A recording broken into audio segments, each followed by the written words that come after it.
let you know that I'm proud to have a new doctor in the office, Dr. Callie Mosberg, and she's our program today. And I'll let her tell you her story. Dr. Mosberg.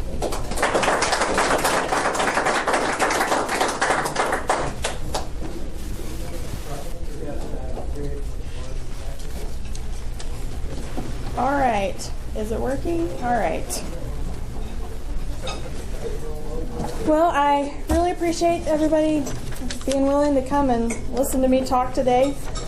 Hopefully I'll say one or two things that are worth your time. If nothing else, I guess you get to eat lunch. So I'm really excited to be back in Alva after being in eastern Oklahoma for a few years. It's a nice change to be able to see a long ways, even if there is a lot of wind.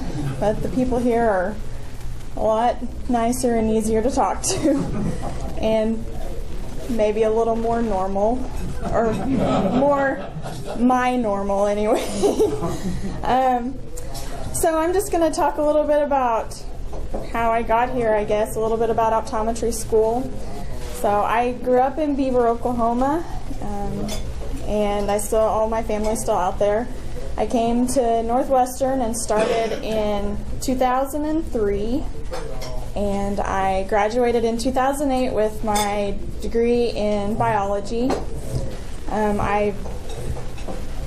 of course slightly biased, partly because I went to school there and partly because my husband works there, but I had a really great experience at Northwestern, and when I got to optometry school, I realized just how prepared I was for school, especially compared to a lot of my classmates. I had several classmates from OU and Oklahoma State, K-State, and then some of the other regional schools in Oklahoma, and I was at least as prepared, if not more so, for my classes in optometry school. So the education I got at Northwestern was excellent, and I was very well prepared for school.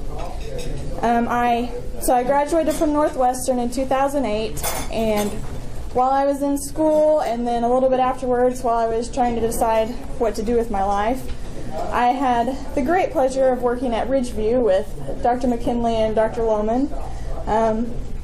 I gained my thick skin there, and I had more stories to tell, but I wasn't expecting Dr. Lohman to be here, so maybe I'll keep them to myself. But I was thinking, as I was deciding what to talk about today, that I was working there when Dr. McKinley decided to retire, and I just wonder if maybe I didn't push him over the edge or something, if I was the reason that he decided it was enough. But I loved working out there. I really got to know the people of Alva, and they taught me a lot of things that still come in handy today. So I started, after I worked there for a while, and decided I was going to try for optometry school. I had shadowed at Dr. Smith at the vision clinic for a while and worked down there, and then I was accepted into optometry school in 2011 at Northeastern State Oklahoma College of Optometry, and I started there in the fall. They have small classes. We have 28 people in each class, and that's significantly smaller than almost all of the other optometry schools, and we have a very unique experience there. It's kind of unusual that there is an optometry school in Tahlequah. It's a lot smaller of a place than most of the schools are in, and a lot of people, I think, don't want to go to school there because it's in Tahlequah and not in Oklahoma City or Tulsa. But the school there, the Oklahoma College of Optometry, partners with Cherokee Nation, and that gives us a lot of clinical experience that other places don't get. We do all of the eye care for Cherokee Nation. We have several clinics in Tahlequah and then smaller clinics in the surrounding communities. So our clinical experience is second to none, just because we have patients. Other schools have to find patients or just have a hard time. We even there's a school in Houston, and they send students to us every 3 months for an externship to spend 8 weeks at our school because we have so many patients and they just don't get that. So we do clinics, and we have lots of different, when you get into regular practice, you do all these things all at one time, but we have separate clinics where you do different things. We have just regular general eye exam clinics. We have contact lens clinics, pediatrics. We do vision therapy clinics, disease clinics, and then specialty procedures where we learn how to do different laser procedures and then minocle surgical procedures. And that's really unique for Oklahoma. Most states, optometrists aren't able to do those things. Our state association is pretty awesome, and they work like crazy to make sure that optometrists in Oklahoma can do, we're right at the top. We can do the laser procedures, the surgical procedures, and that's good. It's fun for us. We like to be able to do it. It showcases what we learn, but it also is really good for our patients, especially in smaller communities, because we can do things that, you know, we can do them here in our town rather than you having to drive to Oklahoma City or other places to have them done. It's nice for us to be able to do that for our patients. I guess the one thing I really wanted to talk about with optometry school, kind of my favorite thing, was that I had the opportunity to go to Roatan, Honduras twice for a mission trip. And Roatan is an island right off the coast of Honduras, and Honduras is kind of a sketchy place. You don't want to spend much time there. But Roatan isn't quite as bad, but they don't have access to very much health care. It's not, the people there aren't necessarily really, really poor. You know, they're well fed, they have jobs, they just don't have access to health care. There's like one clinic on the island with a nurse who has medical school residents who rotate through there, and that's pretty much the only health care they have on the entire island. And so we get to go there every year. The organization is called SVOSH, Student Volunteers of Optometric Service to Humanity. And we raise money all year, and we take 17 students and 3 doctors, and we take 18 giant crates of regular glasses, sunglasses, reading glasses.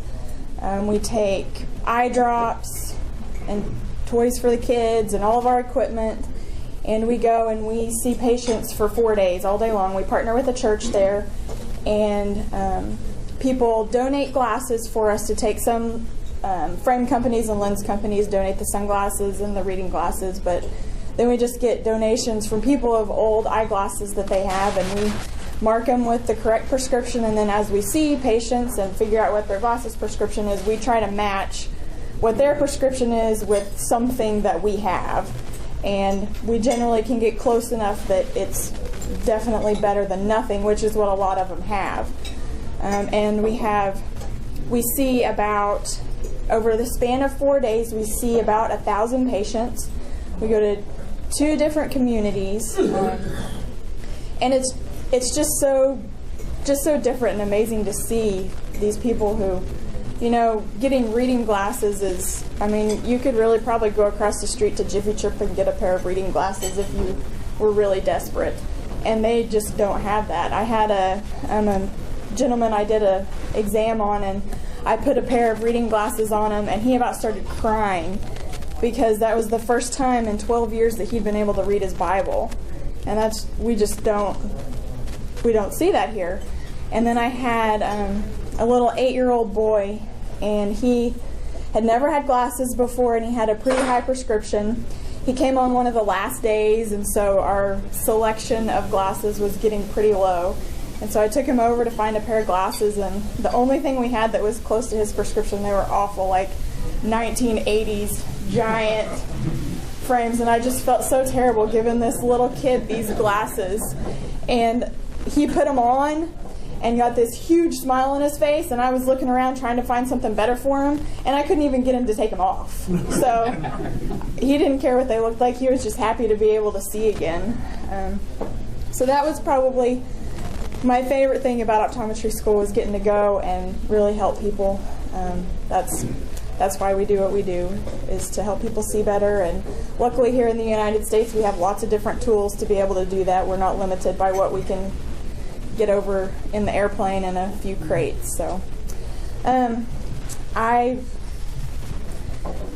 does anybody have any questions? I don't really have a whole lot of things to talk about. I could maybe come up with a few things, but I need to clarify. I'm not taking questions from anybody wearing a Hawaiian shirt today.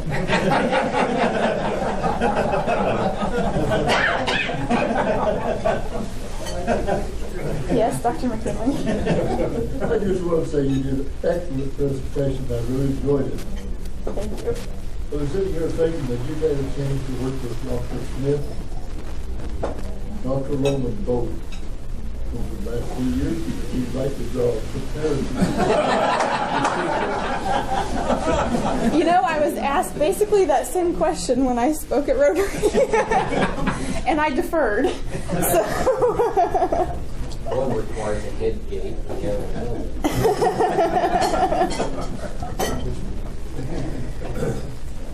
Any other questions? I don't know what time it is exactly, but we still have quite a bit of time. LASIK surgery? Say that again. What's the chances of getting LASIK surgery? Probably pretty slim. Slim. Yes. That we have to have an ophthalmologist to do that and a surgery center, so they usually stay in larger communities. Yes. I have one question. You talked about turning in your old glasses and so on. Mm-hmm. For years, the Lions Club had a project for this. We don't have a Lions Club anymore. Are they still doing this? The Lions Club, or yeah, the Lions Club does still take glasses. Yes, we would have at the school. We'd have lots of people who would come and get glasses that the Lions Club people had donated from the Lions Club. I just thought it'd be a good thing for us to do, perhaps, if that'd be they weren't great. doing it more. Yeah, that'd be great. Yes. I took my old glasses to the Albertation Clinic. They give you trade-ins? No, 2 years later they sold them back to me. No, but we have collected over the years, and then one of the last times we gave them to one of the local ministers who was going on a medical mission trip, and they had had an optometric card of it that was going from somewhere else, and I gave them the glasses we had. Because we collect them, and if we end up getting a bunch of them, and nobody is collecting them around here, then we send them to the ones here. Any other questions or anything? People that you see here as patients, how comparable are they to the patients that you trained in over at Callie? They're generally much healthier here. That was another. It's good for us, but not necessarily good for the people of Cherokee Nation. There's a very high incidence of diabetes and other diseases, and so we get lots and lots of training with disease, which is, like I said, excellent for our training, but unfortunate for the Cherokee people. But other than that, I mean, we get a good feel for how that is. About your diabetes in the Cherokee people, is it a type 2 or type 1? Generally type 2. Are they obese? Generally, yes. Yes. Okay, I'm just sort of curious, with the advent of technology, are you all seeing more eye-related problems because of the use of cell phones and iPads? Yes, we definitely do, especially in kids. There are problems, and adults also. There are different types of problems you can have from it. Some of it is just looking up close all the time. That's especially in little kids. You can have problems with that. But then the light from the screens can cause problems too. And so they've got a lot of new coatings on glasses and things to help protect from that blue light that you get from computer screens and things like that. Do you recommend getting special glasses for close-up work like that? If you do a lot of it, yeah, if that's where you spend most of your time, it would be easier for your eyes if you had something specifically for that. The young man that works for me said he saw your picture in the news the other day, side by side with Dr. Smith. Yes. He wanted to know if I thought you two were related, or you two related in any way. Not that I'm aware of. No. I'll report that back. although he is from Turpin, so not too far. Stranger things have happened. Any other questions or yes? I might interject one Okay. thing. I mean, you were talking about the school over there. And, when I was in college at Northwestern, there was talk about an optometry school, and Dr. Dan Shorter and Sam Newman and a bunch of the other pre-med instructors at Northwestern put together a proposal for a school of optometry. And after I even left, they were still working on it, because I was hoping that they had it done because I was minutes. Okay? Well, they had it all done and then realized that they needed an indigent population for the clinic, or it wasn't a plot. So Northeastern's department took all the paperwork that Northwestern had, changed everything from Northwestern to Northeastern, and ran it through the legislature and left the school.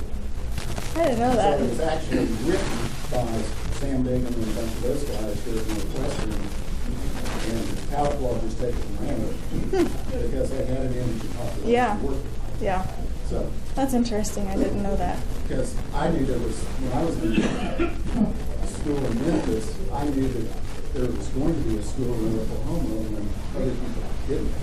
Yeah. In fact, it was a surprise to our state association when there was a school, because they had bypassed the state association and talked to them about it. So it was, the good thing is the state association and the school are in real good terms. Yeah, they are. They are. Yeah. There was just one other thing when he was talking about that I wanted to mention about Northwestern. In the time while I was in school, and then a couple years ahead of me and a few years behind me, in a span of 7 years, there are 5 students from Northwestern who are either have completed optometry school or are still in optometry school. And I think for the size of university we have, that's a really good percentage. So, any other questions, or everybody can get to work kind of early? Well, we have Matt here to do some extortion. Okay. Oh, yeah, we've got a lot to take care of.